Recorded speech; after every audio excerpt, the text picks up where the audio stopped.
Donc, en fonction des familles de bâtiments, on va pouvoir utiliser certains matériaux. Ça, c'est les Eurocodes qui déterminent ça. Donc, par exemple, dans le hall d'entrée, pour les revêtements de sol, en première, deuxième famille, ils ne sont pas concernés. Deuxième famille, en collectif, bâtiment d'habitation collective, revêtement de sol, pas d'exigence dans le hall d'entrée.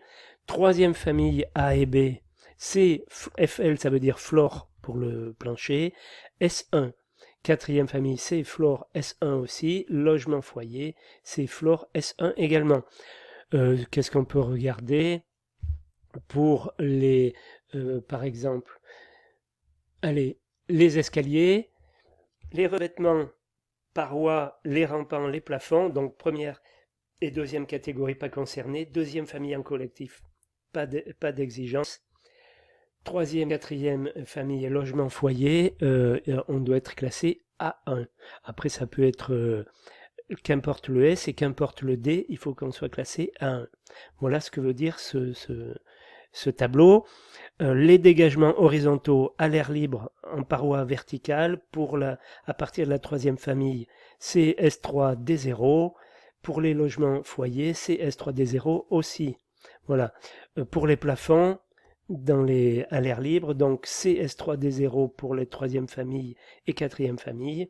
Et pour les logements foyers, B, S3D0. Voilà. Ça doit être imposé. Les gens qui s'occupent de la conception doivent faire attention à respecter cette réglementation. Voilà. On va avoir la même chose après pour tous les revêtements de façade, les parements extérieurs. On va avoir des réglementations à respecter de la même manière, hein, que ce soit pour... Alors oui, il y a aussi un élément que je vois apparaître ici dont je ne vous ai pas parlé, c'est la définition du C+D pour éviter que les bâtiments, que le feu se déplace dans un immeuble d'un étage à l'autre, du premier au deuxième étage.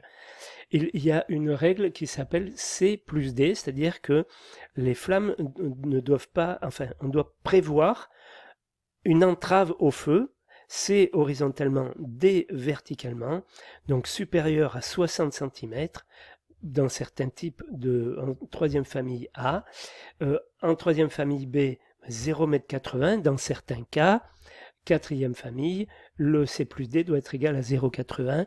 On va le voir plus précisément dans une diapositive après que j'ai prévu pour vous expliquer ça plus clairement. Hein.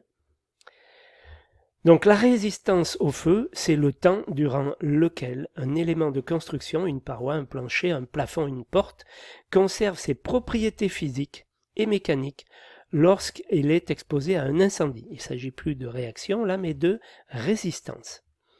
Donc ce matériau est analysé selon 3 critères, la résistance mécanique ou force portante, l'étanchéité aux flammes et aux gaz chauds et l'isolation thermique. Voilà.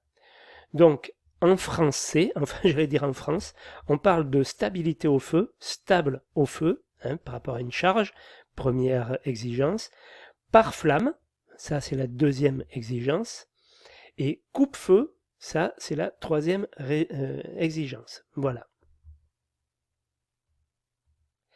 La classification française donc distingue 3 catégories, stable au feu, l'élément de construction conserve durant un temps indiqué ses capacités de portance et d'autoportance.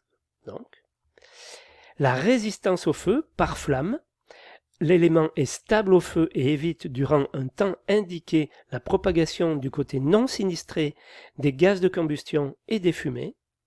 Et coupe-feu, l'élément est par flamme et évite durant le temps indiqué la propagation de la chaleur du côté non sinistré.